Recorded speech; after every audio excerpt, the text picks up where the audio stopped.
Assalamualaikum dan salam sejahtera. Saya Puan Azrina binti Arifin daripada Kolej Tingkatan 6 Seri Putra Ipoh. Saya mengajar mata pelajaran pengajian perniagaan tingkatan 6. Pada hari ini saya akan membentangkan tajuk kajian tindakan saya iaitu Fakta Guide dapat meningkatkan kemahiran mengingat fakta dalam mata pelajaran pengajian perniagaan bagi pelajar tingkatan 6 BK2.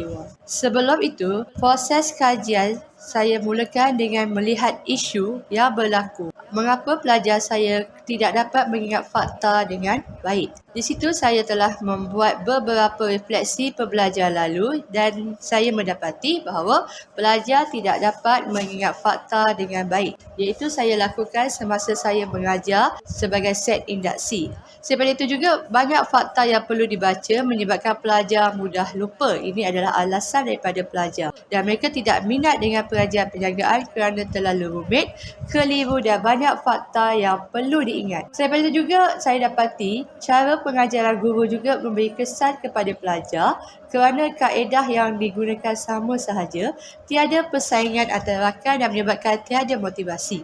Daripada itu saya telah membuat satu ataupun merancang kajian saya berdasarkan fokus kajian yang pertama iaitu meningkatkan kemahiran mengingat fakta dan yang kedua saya akan pastikan pelajar dapat menjawab soalan bahagian A iaitu dalam STPM pengajian perniagaan.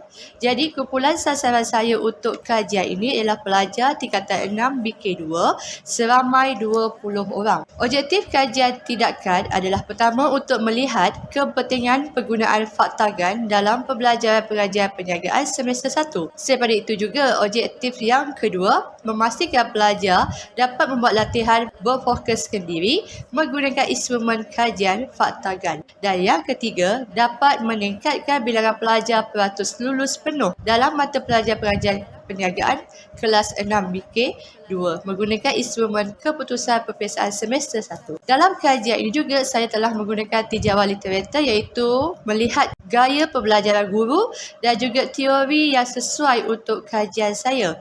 Yang mana menurut Saha Abdullah 2009 dalam bukunya, kecerdasan pelbagai menyatakan guru perlu memahami dahulu gaya belajar pelajar di samping membantu pelajar mencari teknik yang sesuai untuk belajar supaya mereka lebih bermotivasi kerana gaya pembelajaran yang betul dapat membantu meningkatkan daya ingatan yang baik. Selepas itu juga saya masukkan di sini adalah teori kognitif yang mana menurut Asri Yahya, pengamatan akan menghasilkan pembentukan konsep iaitu idea spesifik tentang sesuatu kelompok atau pengalaman. Hasil pelbagai konsep akan memberi pengalaman yang baru kepada seseorang dalam menyelesaikan masalah. Berdasarkan daripada metodologi, jadi daripada isu itu saya telah membuat pemerhatian dan pemerhatian itu saya ambil daripada temu bual, analisis dokumentasi dan juga pemerhatian. Dan di situ saya rekodkan masalah yang dihadapi oleh pelajar. Dan seterusnya, peringkat yang kedua saya membuat pra-ujian iaitu memberi pra-ujian kepada pelajar tentang topik yang telah dipelajari dan memastikan masalah apa yang dihadapi oleh pelajar. Dan hasil daripada pra-ujian itu saya telah melihat pelajar saya kurang memahami ataupun mengingat fakta. Jadi di situ saya telah mencipta satu kaedah supaya dapat membantu pelajar. Dalam situasi itu juga saya akan mengajar pelajar cara menggunakan fakta GAN dengan betul. Dan selepas itu saya buat pos ujian yang mana membuat pos ujian kepada murid yang sama dan soalan yang sama setelah menggunakan kaedah yang telah dicipta. Daripada hasil daripada pemeriksaan itu, saya dapati berlakunya peningkatan dalam ujian tersebut. Dan peringkat yang seterusnya saya buat soal selidik untuk meminta pelajar menjawab soalan-soalan selidik sebelum dan selepas menggunakan kaedah atau alat inovasi fakta GAN.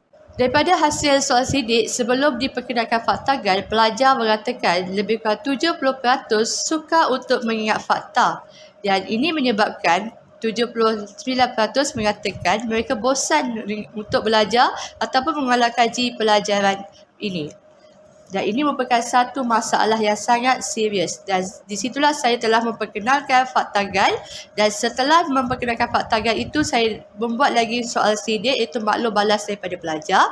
Dan pelajar mengatakan selepas menggunakan kaedah fakta GAN, mereka mengatakan sangat setuju, menunjukkan bahawa fakta GAN ini sesuai diguna pakai dalam pembelajaran.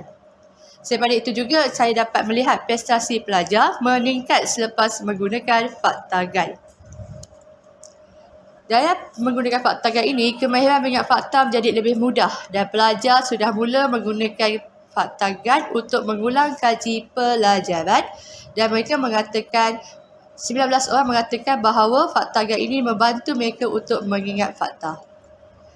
Dan semasa saya mengajar, saya lebih suka menggunakan fakta GAN kerana pelajar sudah merasa serasi dengan fakta GAN ini untuk mengulang kaji pelajaran. Dan akhir sekali, apabila pelajar telah menggunakan fakta GAN sepenuhnya, mereka boleh membuat semakan latihan sendiri.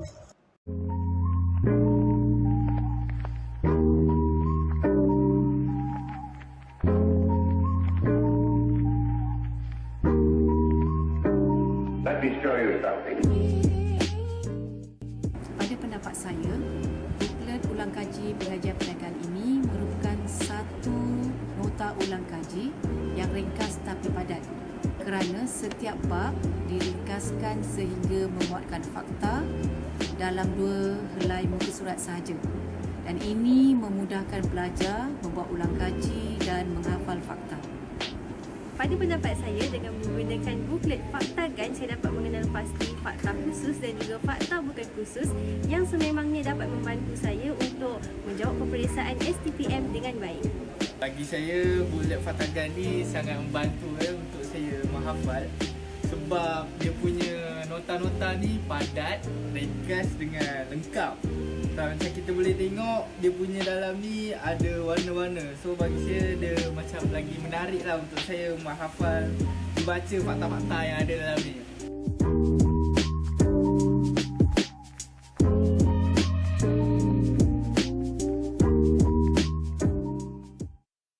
Hasil daripada intervensi yang telah diperkenalkan kepada pelajar menunjukkan bahawa analisis keputusan peperiksaan dan percubaan STPM semester 1 telah berlakunya peningkatan dari segi bilangan lulus dan juga NGMP yang mana telah berlakunya peningkatan daripada 153 kepada 2.07 dan ini merupakan maklumat atau data daripada kelas saya iaitu 20 orang pelajar.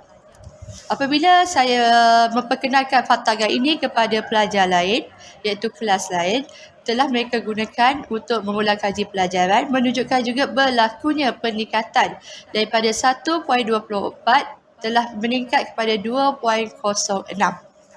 Seterusnya, saya telah memperkenalkan juga fakta GAN ini kepada pelajar semester 2 3 yang mana mereka akan mengulang semula peperiksaan semester 1 dan telah berlaku juga peningkatan daripada 2.08 kepada 2.61. Kesimpulannya, hasil daripada memperkenalkan fakta GAN ini kepada pelajar semester 1 dan juga pelajar semester 3 ulangan telah berlakunya peningkatan secara keseluruhan iaitu pada tahun 2020 iaitu sebanyak 2.36 dan apabila menggunakan fakta GAN, pelajar telah dapat meningkatkan GPMP iaitu pada tahun 2021 sebanyak 2.75. Ini menunjukkan satu peningkatan yang sangat baik. Kesimpulannya, daripada kajian ini, saya dapati keberkesanan intervensi digunakan sepenuhnya dalam PDPC. Pelajar menggunakan fakta GAN sepenuhnya dan menjadikan bahan rujukan utama semasa belajar.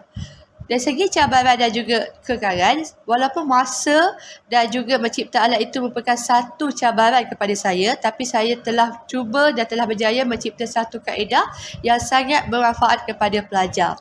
Dan kejayaan ini juga menyebabkan intervensi yang dilaksanakan telah menunjukkan peningkatan prestasi mata pelajar pengajian semester 1 dan juga ulangan 1. Walau bagaimanapun, masih ada 3 orang responden yang masih belum menguasai intervensi ini. Namun, saya akan berusaha untuk mencari lagi cara ataupun kaedah yang sesuai untuk mereka. Cadangan saya hasil daripada kajian ini, Saya rasa fakta guide ini boleh dijadikan satu perkongsian ilmu bersama dengan guru pengajian-pengajian perniagaan dan pelajar kelas lain, dan selain pada itu juga dia ada potensi untuk disebar luas kepada organisasi luar seperti pelajar tingkatan 6 atau seminar. Dan selain pada itu juga saya akan mencipta fakta guide yang lebih baik untuk semester 2 dan semester 3 bagi membantu pelajar ini menjawab soalan dan meningkatkan prestasi pelajar. Dan yang keempat, saya akan mempelbagaikan lagi kaedah dengan mencipta alat yang lebih menarik bagi memudahkan pelajar mengulang kaji pelajaran. Sekian saja daripada saya. Terima kasih.